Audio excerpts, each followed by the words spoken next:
இது சிபிஐ விசாரணைக்கு போவது நல்லது. சரி, அவரும் தவறுதலாக நடந்து விட்டது என்று ஆன்லைனில் பேசுகிறார். அரசியலில் விஜயினுடைய நுழைவு ஒரு பெரிய பாதிப்பை திமுகவுக்கு ஏற்படுத்தும் என்று திமுக அஞ்சியதுதான் இவற்றுக்கெல்லாம் காரணம். அதுவும் எங்கே எடப்பாடியும் விஜயும் சேர்ந்து விடுவார்களோ என்பது அதைவிட பெரிய அச்சம்.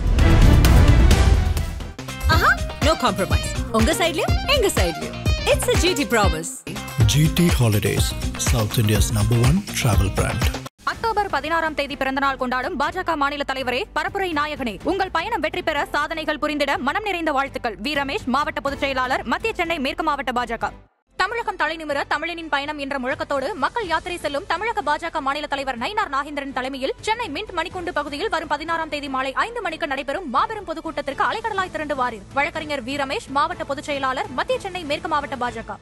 இந்த கரூர் ஸ்டாம்பேட் விவகாரம் தொடர்பாக அதை சிபிஐக்கு மாற்றி உச்சநீதிமன்றம் உத்தரவிட்டிருக்கிறது. ஸோ சிபிஐ இதில் விசாரிக்கும் அப்படிங்கிற ஒரு சூழல் ஏற்பட்டிருக்கிறது. அருணா ஜெகதீசன் ஏற்கனவே இது போன்ற விசாரணை குழுக்களுக்கு தலைவராக இருந்திருக்கிறார். ஆனால் அந்த விசாரணை குழுவின் முடிவுகள் எல்லாம் ஸ்டாலினால் நிறைவேற்றப்படவில்லை. இதெல்லாம் கேட்பதற்கு இந்த நாட்டில் நியாயங்களே கிடையாது. ஒரு விசாரணை கமிஷன் அமைத்தால் அந்த விசாரணை கமிஷனை எடுத்துக்கொள்ள வேண்டும் என்று, அதனுடைய முடிவை எடுத்துக்கொள்ள வேண்டும் என்ற கட்டாயம் அரசுக்கு இல்லை என்றால் எதற்கு விசாரணை கமிஷன்?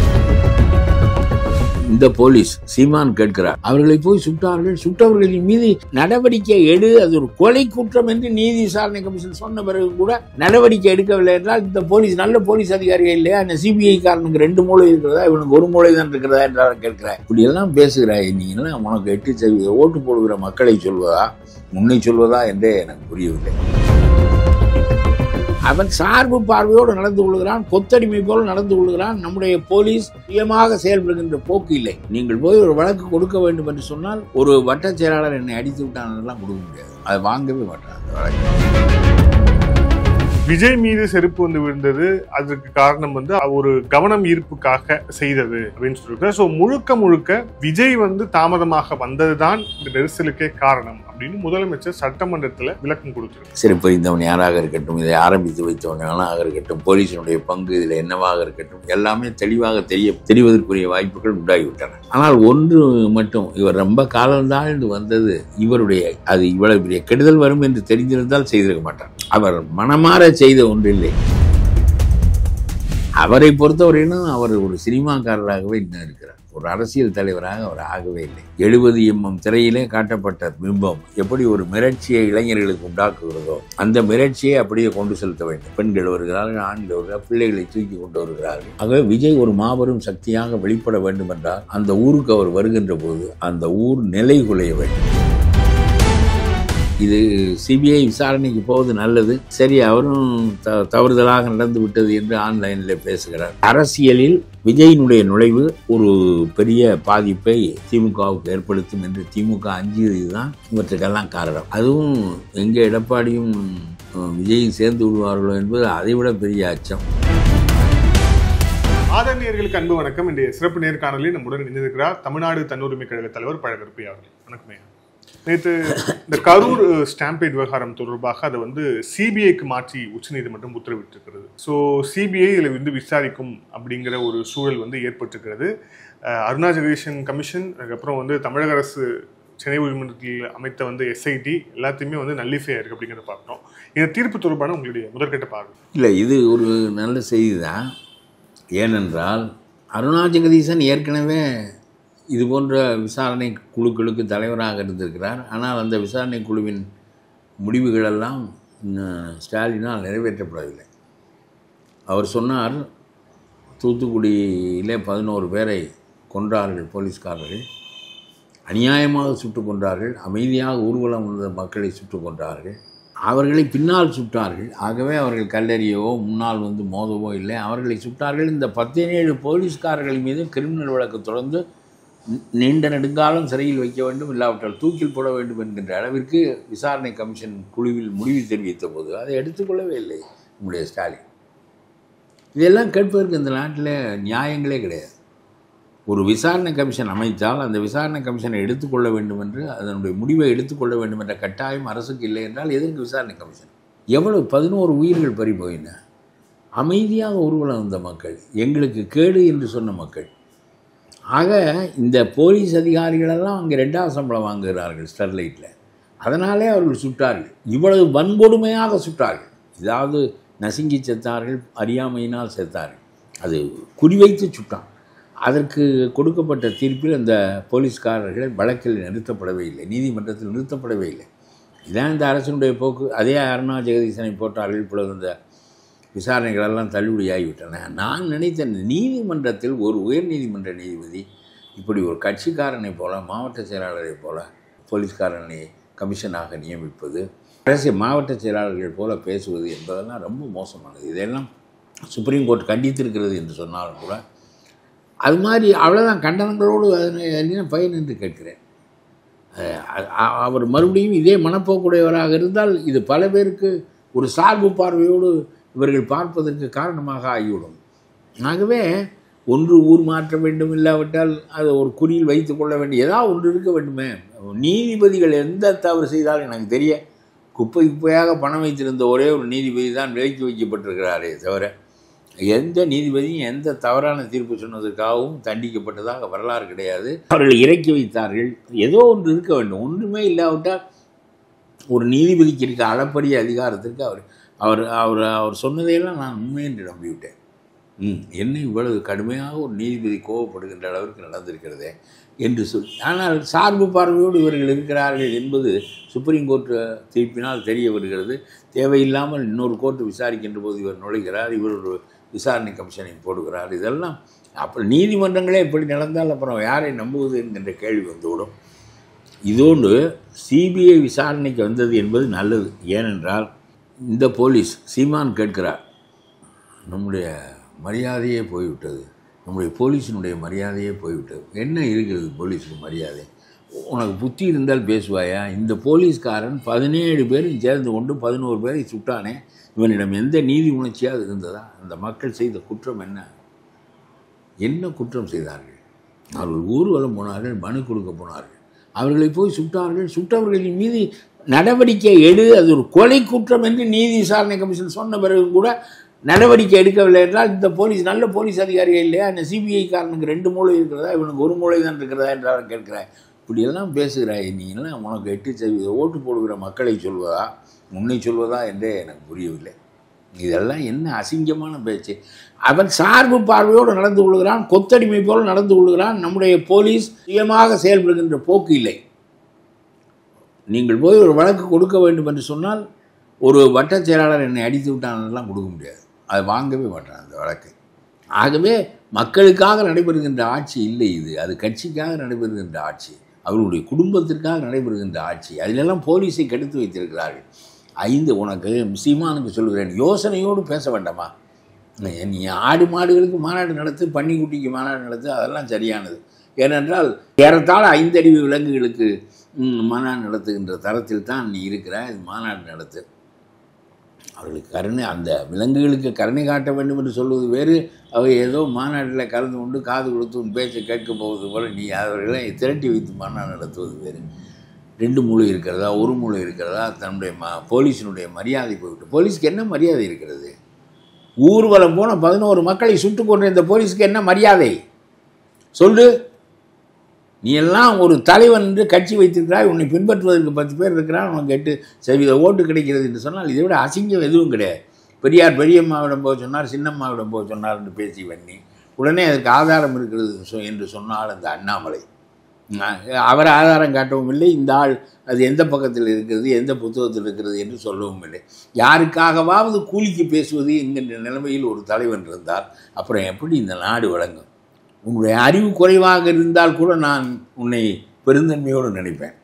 நாம் யாருக்காவது ஒருத்தனுக்கு என்றைக்கும் கூலிக்கு பேசுவது, ஒரு காலத்தில் இல்லை மலர்ந்தால் இளம் மலரும் என்று நீ பேசினாய். அன்றைக்கும் உன்னை பேச வைத்தார்கள், பேசுவதற்குரிய ஏற்பாடுகளை செய்து கொடுத்தார்கள். அப்புறம் பெரியாருக்கு எதிராக கேவலமாக இந்த பாரதிய ஜனதா கட்சிக்கு பெரிய முட்டுக்கட்டை எனக்கே பெரியாருடைய பல கருத்துக்களில் மாறுபாடு உண்டு. ஆனால் எதுவாக இருந்தாலும் பெரியார் என்பதற்கான தன்மை உடையவர் தான் அவர். திராவிட மொழி வழியாக இனம் என்பதை நிலைநாட்டியது அவருடைய மாபெரும் சாதனை. கடவுள் இல்லை என்று சொன்னதல்ல, கடவுள்லேருந்தே வன்மன்மாலும் சொல்லலாம், ஒரு பாட்டுக்கு சொல்லிவிட்டு போகிறார். இந்த கூட்டத்தை எல்லாம் கடவுளை பற்றிய அச்சம் இல்லாமல் ஆக்கி காலி கூட்டமாக்கி இந்த நாடு கெட்டு போனதற்கு பெரியார் தான் காரணம். ஆனால் திராவிடர் கழகம் என்று ஒன்றை ஆரம்பித்து நாமெல்லாம் மொழி வழியாக ஒரு தனித்த இனம், நாகரிகத்திற்குரிய இனம் என்று சொன்னதெல்லாம் ஒரு மனிதனுடைய வாழ்க்கை நல்லது இருக்கும் கெட்டது இருக்கும், நாம் விமர்சிப்பதும் இருக்கும் பாராட்டுவதும் இருக்கும். அப்படி பாராட்டுவதற்கு ஒரு அம்சமாக இருக்க வேண்டியது. இந்த சீமான் அண்ணாமலை இவர்களை பார்க்கிற போது தான் என்ன பாராட்டுவது என்று எனக்கு தெரியவில்லை. என்ன வேண்டுமானாலும் பேசுகிறார்கள் இவர்கள். சிபிஐ விசாரணை எதற்கு வர வேண்டும்? இந்த போலீஸ்காரன் ஆட்சியினுடைய காலை நக்கி வாழ்கிறவன், பெரிய அதிகாரியெல்லாம், அவனுக்கு அந்த பதவி வேண்டும், அவன் ஒன்றுமில்லாத துறையில் கொண்டு போய் ரிசர்வில் போட்டு விடக்கூடாது என்பதற்காக இவர்கள் என்ன வேண்டுமானாலும் அவர்கள் சொல்வதை கேட்பார்கள். இப்படி விளக்கப்படுத்தப்பட்டிருக்கிறது 50 ஆண்டுகளாக. அதன் காரணமாக நம்முடைய போலீஸில் ஒரு நீதியையும் பெற முடியாது. அந்த நிலையில் சிபிஐ வருவது என்பது, சிபிஐ மைய அரசுக்கு கட்டுப்பட்ட அமைப்பு தானா என்றால் ஆமாம். ஆனால் ஸ்டாலினுக்கு கட்டுப்பட்ட அமைப்பு இல்லை. இங்கே நாட்டில் நடைபெறுகிற குற்றம் ஸ்டாலின் இதில் பங்கு பெற்றாரா இல்லையா என்பது குறித்தது. ஆகவே இதில் சிபிஐ விசாரிப்பது தான் சரியானது. கரூரில் திமுககாரருடைய பின்னணி ஏதாவது இருக்கிறதா, பாலாஜியினுடைய பின்னணி ஏதாவது இருக்கிறதா, இல்லை தானாக நடந்த நெரிசல் தானா என்பது குறித்து விசாரிப்பதற்கு சிபிஐ தான் பொருத்தமான அமைப்பு. ஏனென்றால் அதிலும் பாருங்கள், நீதிமன்றம் ரொம்ப சரியாக செய்தது. இதில் பிஜேபிக்கு பொலிட்டிக்கல் இன்ட்ரெஸ்ட் உண்டு என்று தெரிந்து ஒரு நீதிபதி, ரொம்ப நேர்மையான நீதிபதியினுடைய தலைமையில் குழு அமைத்து சிபிஐ தன்னுடைய விசாரணை அறிக்கைகளை அந்த குழுவுக்கு அளிக்க வேண்டும் என்று சொல்லி குழு மூலமாகத்தான் சுப்ரீம் கோர்ட் முடிவு செய்ய போகிறது. ஆகவே சிபிஐ தன் போக்குக்கெல்லாம் எதையாவது செய்தால் அந்த நீதிபதி, அதுவும் உச்ச நீதிமன்ற நீதிபதியாக இருந்தவர், ஆகவே அவர் கேட்பார். ஆகவே இந்த வழக்கில் எந்த தப்பும் நடக்காதபடி சுப்ரீம் கோர்ட் சரியாக கட்டமைத்து இந்த வழக்கை முன்கொண்டு செல்லுகிறது. ஆகவே இது பாராட்டத்தக்கது. இதில் என்னமோ இது ஒரு பெரிய நீதிபதி தலைமையில் குழு, அப்புறம் சிபிஐ விசாரணை, இது அதுவும் கலந்து தான் செய்ய வேண்டும் என்கிற நிலைப்பாடு, எந்த தப்பும் நடக்காமல் இருப்பதற்கு ஏற்பாடுகள் செய்யப்பட்டிருக்கிற போது நம்முடைய நாட்டினுடைய மரியாதை பறிபோய்விட்டது. நீ எல்லாம் அரசியல் தலைவனாக இருப்பதே இந்த நாட்டினுடைய மரியாதை பறிபோய்விட்டது என்று சொல்கிறேன். நான் இதெல்லாம் என்ன யோசனை பேசுகிறேன்? உனக்கு தெரியாத இந்த போலீஸ் என்ன நடந்து கொள்கிறது என்று. இன்னமும் உன்னுடைய வழக்கில் தப்பித்து விட்டாய், ஒரு வழியாக போய் கொடுக்க வேண்டியதை கொடுத்து வாங்க வேண்டியதை வாங்கி இப்படியே போய்கொண்டிருக்கிறதனுடைய அரசியல். இன்னைக்கு சட்டமன்றம் கூடியிருக்கிறது. முதலமைச்சர் இதற்கு விளக்கம் கொடுத்திருக்கிறார் இந்த கரூர் சம்பவம் தொடர்பாக முதன்முறையாக. அதில் விஜய் தாமதமாக வந்ததுதான் இந்த நெரிசலுக்கு காரணம் அப்படின்னு சொல்லியிருக்கிறார். விஜய் மீது செருப்பு வந்து விழுந்தது, அதற்கு காரணம் வந்து அவர் ஒரு கவனம் ஈர்ப்புக்காக செய்தது அப்படின்னு சொல்லியிருக்கிறார். ஸோ முழுக்க விஜய் வந்து தாமதமாக வந்தது தான் இந்த நெரிசலுக்கே காரணம் அப்படின்னு முதலமைச்சர் சட்டமன்றத்தில் விளக்கம் கொடுத்திருக்கிறார். பெரிய அளவுக்கு விசாரணை நடைபெறப் போகின்ற காரணத்தினால், அது உச்ச நீதிமன்ற ஓய்வு பெற்ற நீதிபதியின் தலைமையில் நடக்கப் போகின்ற காரணத்தினால் உண்மையை நாம் அறிந்து கொள்வதற்கு காத்திருக்கலாம். ஏனென்றால் நாம் எல்லோரும் இன்ஃபரன்ஸ் என்று சொல்வார்கள், உயிர்த்தறிதலின் மூலமாக பேசி பிழையாக போய்விடக்கூடும். ஆனால் ஒன்று மட்டும் உண்மை, சிறைப்பறிந்தவன் யாராக இருக்கட்டும், இதை ஆரம்பித்து வைத்தவன் எவனாக இருக்கட்டும், போலீஸினுடைய பங்கு இதில் என்னவாக இருக்கட்டும், எல்லாமே தெளிவாக தெரிவதற்குரிய வாய்ப்புகள் உண்டாகிவிட்டன. ஆனால் ஒன்று மட்டும், இவர் ரொம்ப காலந்தாழ்ந்து வந்தது என்பது இவருடைய, அது இவ்வளவு பெரிய கெடுதல் வரும் என்று தெரிந்திருந்தால் செய்திருக்க மாட்டார். அவர் மனமாற செய்த ஒன்றில்லை. அவரை பொறுத்தவரையிலும் அவர் ஒரு சினிமாக்காரராகவே இன்னும் இருக்கிறார், ஒரு அரசியல் தலைவராக அவர் ஆகவே இல்லை. அவர் ஒரு பெரிய கொள்கைகளை சொல்லி அந்த கருத்துக்களை கொண்டு போய் சேர்த்து மக்களை மடக்கி கருத்து பூர்வமாக அவர்களை சிந்திக்க வைத்து, அந்த கூட்டமும் அத்தகையதாக இல்லை, இவரும் அத்தகைய அறிவார்ந்த கருத்துக்களை முன்வைக்கக்கூடியவராக இல்லை. ஆகவே இவருடைய வலிமை என்ன? கூட்டம்தான் வலிமை. இவருக்கு ஒரு பிம்பம் கட்டுகின்ற அந்த பிம்பம் தான் இவருடைய வலிமை. 70 mm திரையிலே காட்டப்பட்ட பிம்பம் எப்படி ஒரு மிரட்சியை இளைஞர்களுக்கு உண்டாக்குகிறதோ, அந்த மிரட்சியை அப்படியே கொண்டு செலுத்த வேண்டும். பெண்கள் வருகிறார்கள், ஆண்கள் வருகிறார்கள், பிள்ளைகளை தூக்கி கொண்டு வருகிறார்கள். ஆகவே விஜய் ஒரு மாபெரும் சக்தியாக வெளிப்பட வேண்டுமென்றால் அந்த ஊருக்கு அவர் வருகின்ற போது அந்த ஊர் நிலை குலைய வேண்டும். ஏன் பேருந்து ஓடவில்லை? ஏன் ஆட்டோ ஓடவில்லை? ஏன் கடைத்தெரு மூடி கிடக்கிறது? விஜய் வருகிறார், விஜய் வருகிறார், விஜய் வருகிறார். சின்ன ஊர்களில் ஒன்றுமே செய்ய முடியாது, ஊரே அடைபட்டு விடும். திருச்சிக்குள்ளே அவர் நுழைந்ததே 8 மணி நேரம் காலத்தாழ்வாங்க. 5 கிலோமீட்டர் தூரத்திற்கு போகிறாரே, மரக்கடையில் கொண்டு போய் அங்கேயே நடந்திருக்குது. மரக்கடை அவ்வளோ சின்ன இடம், அதில் கொடுத்ததே தப்பு. ஆகவே இவர் அந்த பிம்பத்தின் மூலம்தான் தன்னுடைய அரசியல் உயிர்ப்பு இருக்கிறது என்று அவர் கருதுகிறார். அதனால் லொங்கு லொங்கென்று ஓட விடுகிறார் தன்னுடைய தொண்டர்களை. மோட்டர் சைக்கிளில் பின்னால் வருகிறார்கள், நடுவிலே வருகிறார்கள், சேர்ந்து வருகிறார்கள், லொங்கு லொங்கென்று கொடியை கட்டி கொண்டு ஓடி வருகிறார்கள். எதற்கு இதெல்லாம்? நேரடியாக எம்ஜிஆர் வருவார் மேடையில், நேர கார் வந்து வேகமாக நிற்றவுடன் ஓடி வருவார். அவ்வளோதான், பேசுவார், மறுபடியும் திரும்பி அந்த கூட்டம் அசைவதற்குள் காரில் ஏறி போய்விடுவார். அப்படித்தான் நான் பார்த்துருக்கிறேனே தவிர சாதாரண தலைவர்கள் மக்களிடையே வந்தே பேசலாம், ஒரு பரபரப்பும் இருக்காது. தலைவனுக்கும் தொண்டனுக்கும் உள்ள உறவு அது. இது அப்படிப்பட்டதல்ல. இது தலைவன் தொண்டன் உறவல்ல, இது ஒரு மயக்கம், இல்யூஷன். இந்த இல்யூஷன் மக்களுக்கு இருப்பதை போக்குவதற்கு பெரிய அறிவூட்டல் காலங்காலமாக நடக்க வேண்டும். அது கிரிக்கெட்காரனிடம் இருக்கிறது, சினிமா நடிகையிடம் இருக்கிறது, நடிகையிடம் இருக்கிறது. இதெல்லாம் வெற்றி கூட்டம் என்பதற்கு ஒரு திமுக காரன் ஒன்று செய்வார் என்று நான் எதிர்பார்த்தேன். நயன்தாராவை கொண்டு வந்து கன்னியாகுமரியிலிருந்து காஷ்மீர் வரை, இது சென்னை வரையிலும் விட்டு இந்த கூட்டமும் அந்த கூட்டமும் ஒன்று தான் என்று மெய்ப்பிப்பான் என்று நான் எதிர்பார்த்தேன். நான் செய்யவில்லை. ஆகவே இந்த காலந்தாண்டு வருவது, பெருங்கூட்டம் திரண்ட பிறகு வருவது, கூட்டம் நெரிசலாக இருப்பது, இவையெல்லாம் தான் தன்னுடைய வலிமை என்று அவர் கருதுகிற அந்த மனப்பான்மை தப்பான மனப்பான்மை. அந்த மனப்பான்மையின் காரணமாக அதில் ஒரு சின்ன பிழையும் இருக்கக்கூடும்.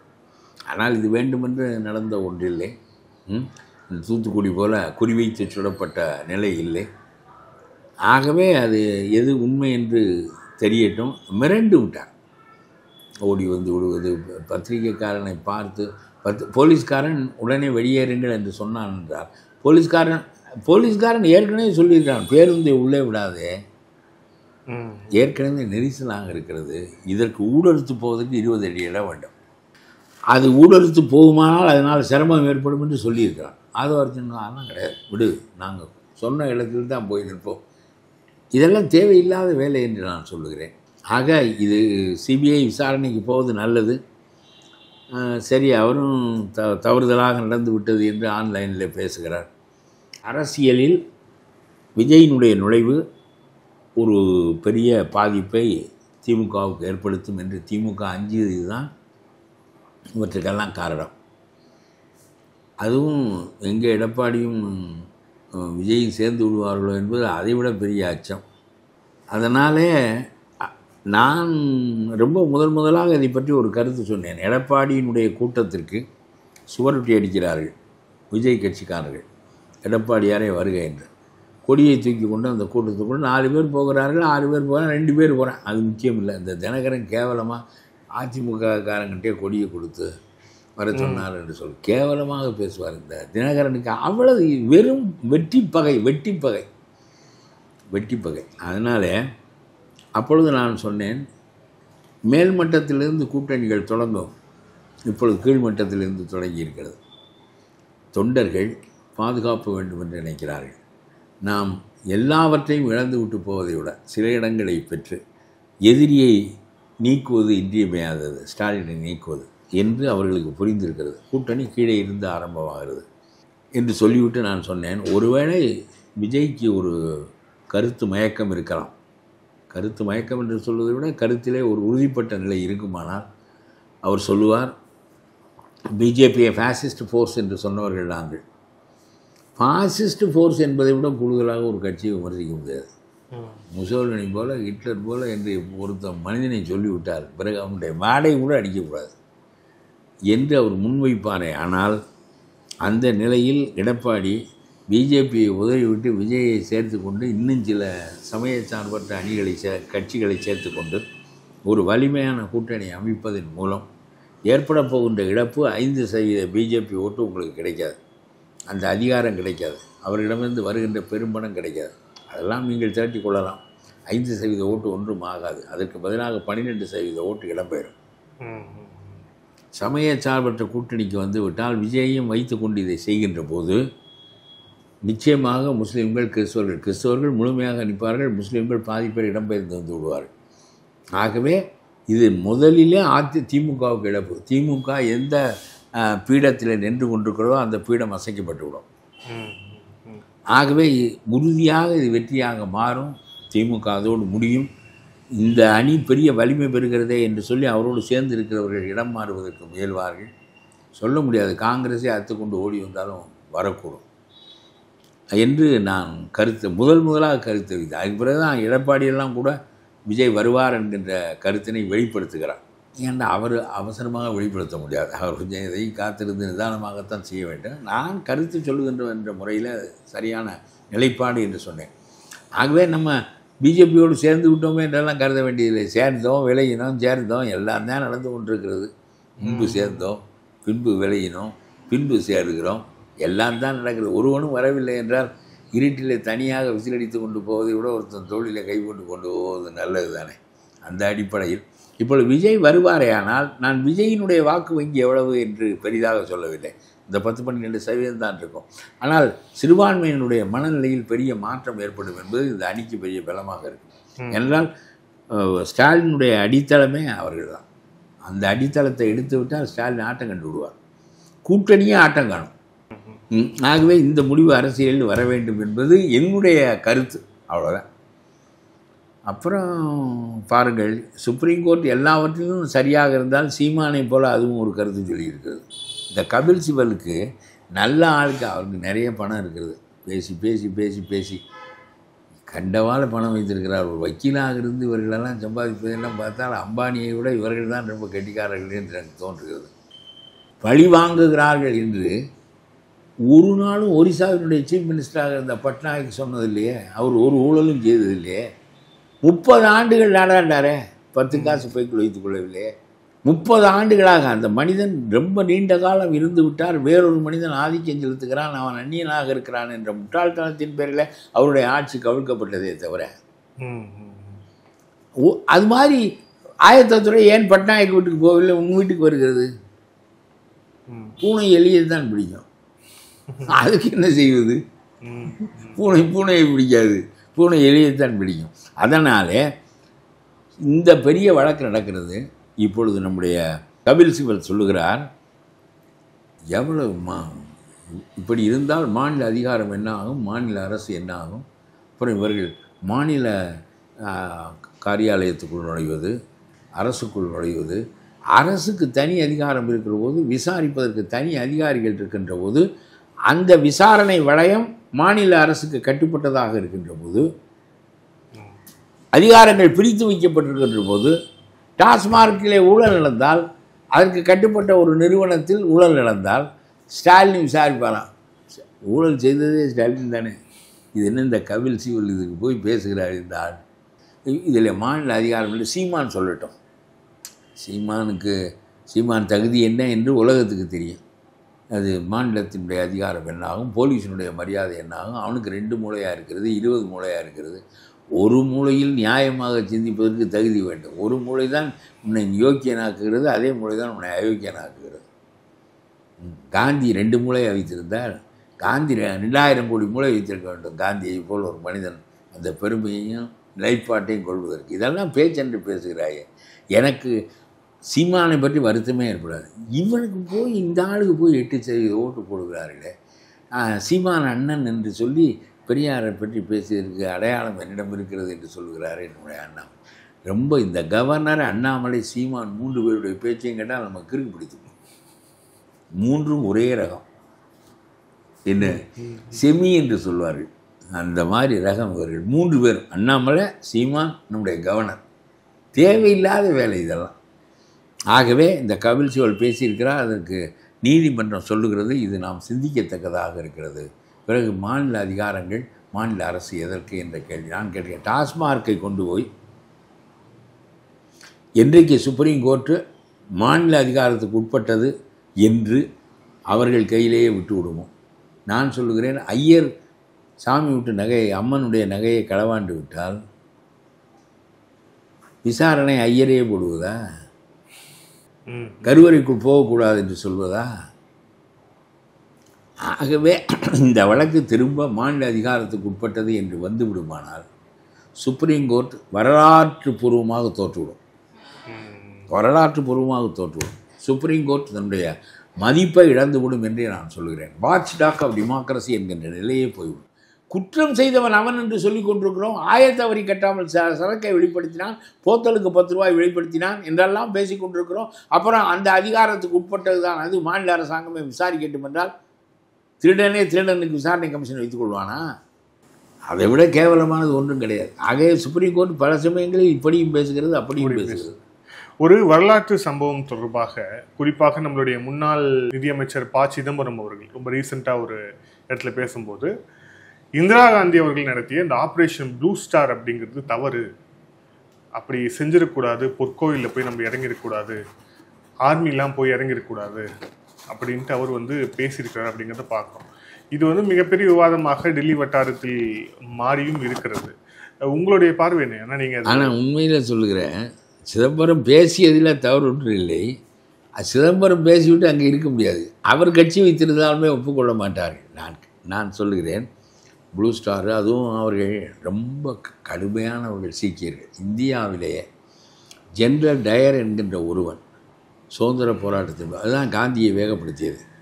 ஜாலியன் வாலா பாக்கில் அந்த கூட்டம் கேட்டுக்கொண்டிருந்த மக்களை வருவதற்கு பாதை சிறிதாக இருக்கிறது, தெரிவட்டு ஓடி வருகிறார்கள். அவர்களை வாசலில் நின்று கொண்டு அடுத்தடுத்து சுட்டுக்கொண்டே இருக்கிறான். 200 மக்கள் 300 மக்கள் சாகிறார்கள். தாங்க முடியாத கொடுமை. காந்தி தூக்கத்தை இழந்து விட்டார். அதற்கு பிறகுதான் காந்தி அரசியலில் வேகம் கொள்ளுகிறார். ஒத்துழையாமை இயக்கமெல்லாம் வருவதற்காக தான் அடிப்படை. ஆனால் அப்படி சுட்டு விட்டு அந்த டயரை வெள்ளைக்காரர்கள் பாராட்டினார்கள். அவருக்கு பட்டம் கொடுத்தார்கள், அவருக்கு வீடு கட்டி கொடுத்தார்கள், வசதியெல்லாம் செய்து கொடுத்தார்கள், ஓய்வூதியம் கொடுத்தார்கள், எல்லாம் செய்தார்கள் அந்த ஜெனரேட்டர். அவன் சொன்னான், என்னிடம் இருக்கிற ரவைகள் தீர்ந்து விட்டன, குண்டுகள் தீர்ந்து விட்டன, இல்லாவிட்டால் இன்னும் சுட்டிருப்பேன் என்று சொல்கிறான். எங்கேயாவது அப்படி சொல்லுவானா? வெள்ளைக்கார நீதிபதிகள் அதையெல்லாம் ஏற்றுக்கொண்டார்கள். நம்முடைய தமிழ்நாடு அரசு மாதிரி தான் அது ஏற்றுக்கொண்டார்கள்.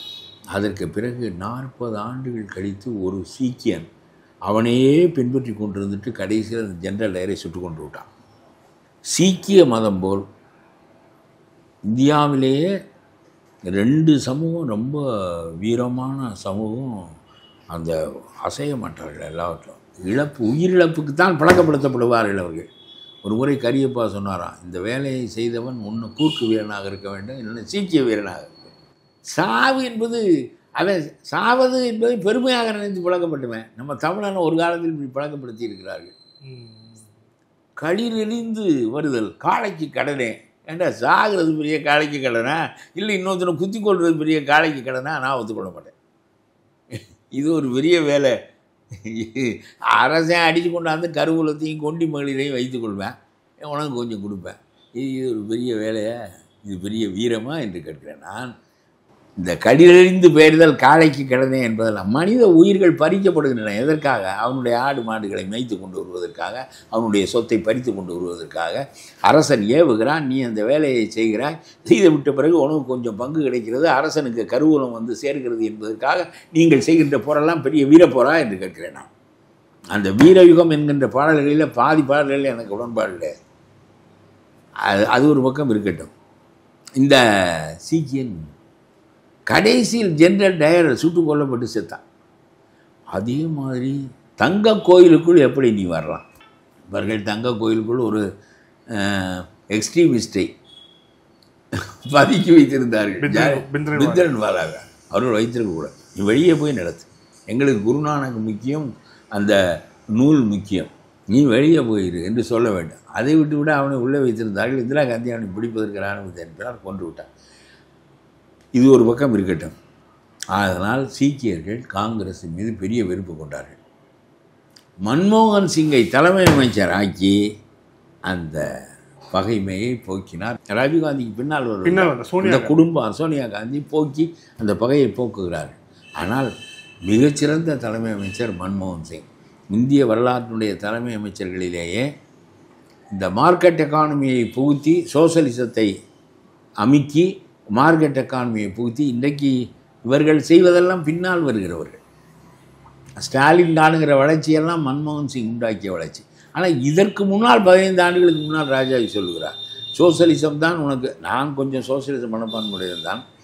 சோசலிசம் தான் கேடு, நீ சந்தை பொருளாதாரத்தை கொண்டு வா, அது அவனுடைய வேலை பெருக்கி எடுத்து விடுவான், அவனை அவிழ்த்து விடு. நீ எதற்கு கட்டுப்பாடுகளை பெர்மிட்டுகளை நீ வைத்து கொண்டிருக்கிறாய்? நாடு வளரும். அதுக்கு ஒரு கேள்வி கேட்டார்கள் அவரிடம், பெரிய பெரிய நிறுவனங்கள் வளருமே, மக்கள் அவ்வளோதெல்லாம் வளர முடியாதே, அவர்கள் கட்டுப்பாட்டுக்குள் வளரும் என்பது அதனுடைய தீமை தான். ஆனாலும் கூட மக்கள் பசியற்று இருப்பதற்கான வேலை வாய்ப்புகளை இதை உருவாக்கி கொடுக்கும் என்று அவர் சொன்னார்.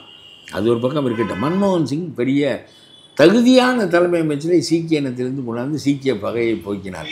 இது தேவையில்லாமல் இந்த ஆழ்வோ இதை பேசியிருக்கிறார். இதெல்லாம் சொல்ல வேண்டும். சீக்கிய இனத்தில் மன்மோகன் சிங்கை நாம் பெற்றோமே என்று சொல்லியிருந்தால் அவர் இதை சொன்ன காங்கிரஸ்கார, ஏண்டா நாம் செய்த தவறுகளை பட்டியல் போடுவதற்காக நீ இந்த கட்சியில் இருக்கிறா என்று கேட்பானா இல்லையா?